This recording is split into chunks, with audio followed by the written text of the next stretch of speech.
Mornings on Plum Island start with viewing the sunrises out the master bedroom window. The sounds of the surf encourage you to get moving to brew coffee and take a seat out on the first level deck, or if the weather's gray, the third floor captures the moving clouds and the surf. The Mad Martha Cafe is just down the street and provides a delicious breakfast and lunch if more incentive to get up is required. A bike ride to and through the wildlife refuge is a morning priority.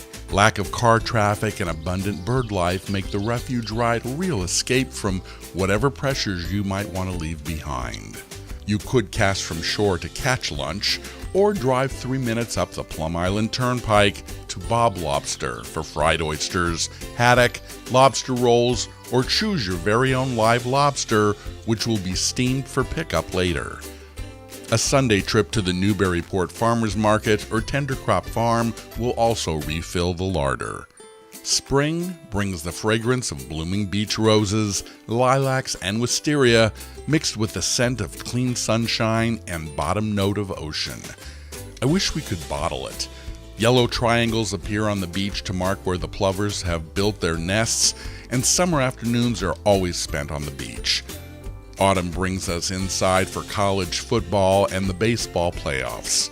And the winter views of sky and ocean are a kaleidoscope of drama and beauty enjoyed in front of the third-level fireplace.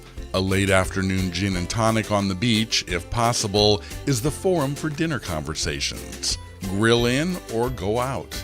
Dinner usually takes us to the Plum Island Grill down the street or to Newburyport to one of the many restaurant choices. Brine provides high-style food with a changing seasonal menu. Celia, agave, oregano, Loretta's, the Grog, Sea Level Oyster Bar, Glenn's, and the Black Cow all offer excellent food and service.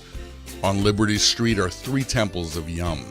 Figs, a small cafe with wonderful homemade food.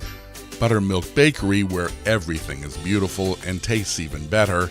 And Abe's Bagels, which will spread your warm bagel with any schmear you may desire.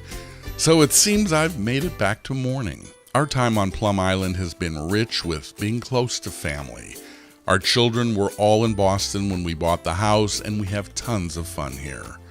2 Boston weddings, multiple graduations, and the birth of 3 Boston granddaughters have all been celebrated here. Many birthdays and Thanksgivings and the pleasure of being together have filled this home with many voices. The house expands to fit all of us.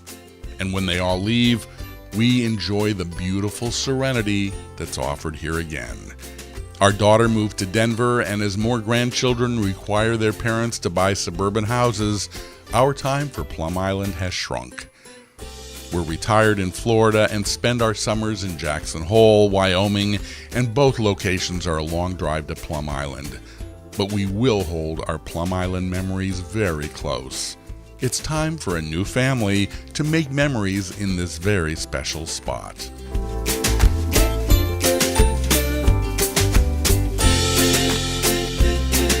Island located off the northeast coast of Massachusetts, Plum Island is a barrier island approximately 11 miles in length.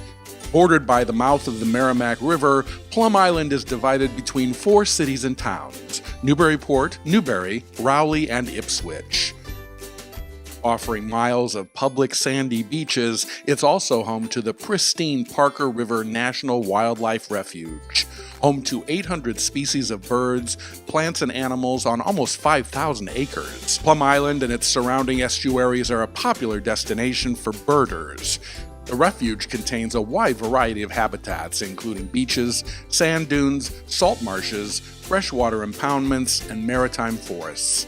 Even the non-birders can enjoy the bird calls firsthand by sitting on the benches in some of the thickets of the park.